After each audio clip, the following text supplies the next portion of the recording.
যখন এখানে রিপেয়ার হোক ওটাতে রিপেয়ার করতে পারতো। গায়ে হাতে ঠিকছে।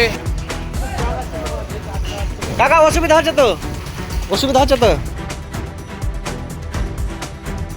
একটি গ্রামের উন্নয়ন শুধু বড় বড় প্রকল্পে লুকিয়ে থাকে না, ছোট ছোট সমস্যার সমাধানেও লুকিয়ে থাকে। আজ আমি কারো উপরে বিতর্ক তৈরি করতে আসিনি বা কারো উপরে অভিযোগও জানাতে আসিনি।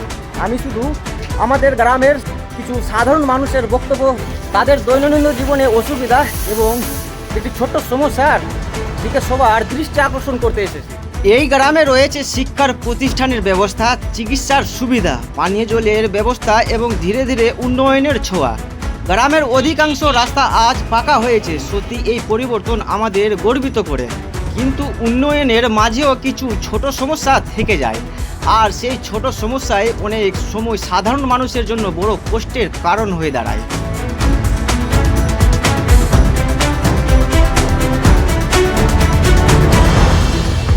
এই রাস্তাটি বহু বছরের পুরনো, সময়ের সঙ্গে সঙ্গে অনেক জায়গা ভেঙে গেছে, ক্ষতিগ্রস্ত হয়েছে, কিছু অংশ মেরামতের কাজ হলেও বর্ষার সময় এখনও রাস্তার জল আর কাদা জমে যায়। আজ আমরা এসেছি সাদিপুর স্ট্যান্ড থেকে শুরু করে সাদিপুর প্রাইমারি স্কুলের সামনে দিয়ে যাওয়া পুরনো ঢালাই রাস্তার বাস্তব অবস্থা আপনাদের সামনে তুলে ধরতে। খারাপ আছে, জল আছে, তুমি স্কুল যাচ্ছ, কোনো অসুবিধা আছে? বলছি যে এই রাস্তার উপরে যে জলটা লেগে আছে, যাতায়াতে কি সমস্যা আছে? সমস্যা তো হবে। আজ পর্যন্ত কাউকে জানিয়েছো বা অভিযোগ করেছে? লাভ কি হবে, সবাই তো চুল বোঝে। মানে বহুদিন থেকে জল জমছে এখানে, তো এটার তো একটা সমস্যার সমাধান তো বের হওয়া উচিত। সমাজে যেখানে এরা যা বা এখানে যা বাস করছে তারাই তো এগুলো বুঝতে চাইছে। আমার কথা যখন এখানে রিপেয়ার হলো, তো আমার কথা গোটাতে রিপেয়ার করতে পারতো তখনই। তারা কোনো ইয়ে করেনি, প্রতিবাদ করেনি। ভিডিওতে কমপ্লেন করতে হবে, ভিডিওতে দিতে হবে যেটা এর আগে রিপেয়ার হলে এটা হামেশা এটা প্রবলেম হয়ে আসছে। আগে জল জমতো, তো আবার রিপেয়ার করে দিয়ে এইরকম মানে কী বলবো, মানে টুকু দিয়ে সাধু থানা এই যে ব্যাপার। এই রাস্তার উপরে কি কোনো স্কুল বা কোনো সরকারি স্কুল আছে, মাদ্রাসা স্কুল, প্রাইমারি স্কুল আছে, সবসময় যাতায়াতের লেগে আছে। ঠিক আছে। এটাই আমাদের প্রিয় সাদিপুর গ্রাম, আমাদের ঐতিহ্যের, ভালোবাসার এবং স্বপ্নের সাদিপুর গ্রাম।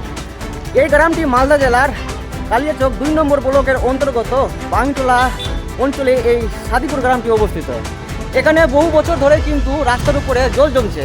হয়েছে ঢালাই রাস্তা, কিন্তু ঢালাই রাস্তা হওয়ার পরেও কিন্তু জলের যে সমস্যা, সেই সমস্যাটা কিন্তু এখন পর্যন্ত মিটেনি, এবং বহু লোকের কিন্তু এখনও এই রাস্তা নিয়ে অভিযোগ রয়েছে এবং সবাই কিন্তু নিজের সমস্যার কথা কিন্তু তুলে ধরছেন।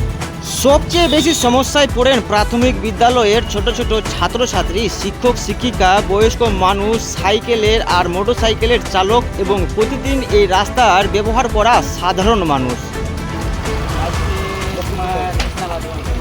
বলছি যে এই রাস্তার উপরে যে জল লেগে আছে, তো যাতায়াতে অসুবিধা হচ্ছে তো? প্রচুর অসুবিধা হচ্ছে, পানি আছে আমাদের ছোট বাইক চললে। মানে রাস্তাঘাট ভালো থাকলে ভালো। বলছি যে এই যে রাস্তার উপরে জল লেগে আছে, যাতায়াতে কি অসুবিধা হচ্ছে? নষ্ট হচ্ছে, গায়ে হাতে ঠিকছে। তো আজ পর্যন্ত কাউকে জানিয়েছেন এরকম? আমি তো অন্য গ্রামের লোক, আমি জানি কিছু। এই রাস্তা দিয়ে তো যাতায়াত করছেন? হ্যাঁ, যাতায়াত করছি প্রায়। তাহলে জল নিকাশের ব্যবস্থা হলে তাহলে জলটা জমে থাকবে না। এই রাস্তার উপর কি আপনি কতদিন ধরে যাতায়াত করছেন? আমার জন্ম থেকেই যাওয়া আসা করছি। জন্ম থেকে? হ্যাঁ, আজ পর্যন্ত আমার 65 বছর বয়স। আপনার বাড়ি? সাদিপুর কবিরাজটোলা। আমি আগে প্রাইমারি শিক্ষক ছিলাম, এখন রিটায়ার হয়ে গেছি। আচ্ছা, প্রাইমারি শিক্ষক ছিলেন আপনি? আগে, এখন রিটায়ার হয়ে গেছি। ঠিক আছে। এটাই সাদিপুর প্রাইমারি স্কুল, আর এই প্রাইমারি স্কুলের সামনে দিয়েই এই রাস্তাটি গিয়েছে। এই রাস্তা দিয়ে ছোট ছোট ছাত্রছাত্রী এবং শিক্ষক শিক্ষিকা প্রতিদিন এই রাস্তা দিয়ে চলাচল করেন, এবং সাধারণ মানুষও কিন্তু এই রাস্তার উপর দিয়ে চলাচল করেন। আজ আমরা কারো বিরুদ্ধে অভিযোগ করতে আসিনি, আমরা শুধু জানতে চাই এই রাস্তার ব্যবহার করা মানুষের কি অসুবিধা হচ্ছে, তাদের মতে কি করলে এই সমস্যার ভালো সমাধান হতে পারে।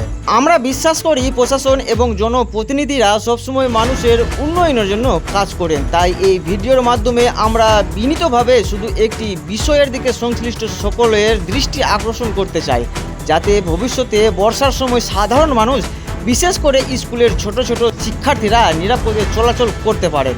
আপনাদের মতামত খুবই গুরুত্বপূর্ণ। এই রাস্তার উন্নয়নের জন্য কি করা উচিত তা কমেন্টে অবশ্যই জানাবেন। ধন্যবাদ, ভালো থাকুন, নিজের গ্রামকে ভালোবাসুন। পরবর্তী ভিডিওতে আবার আসবো নতুন কিছু নিয়ে, এবং বাস্তবতার ওপর ভিডিও দেখতে হলে অবশ্যই আমাদের পেজটিকে ফলো করে পাশে থাকবেন। সবাই ভালো থাকবেন, সুস্থ থাকবেন।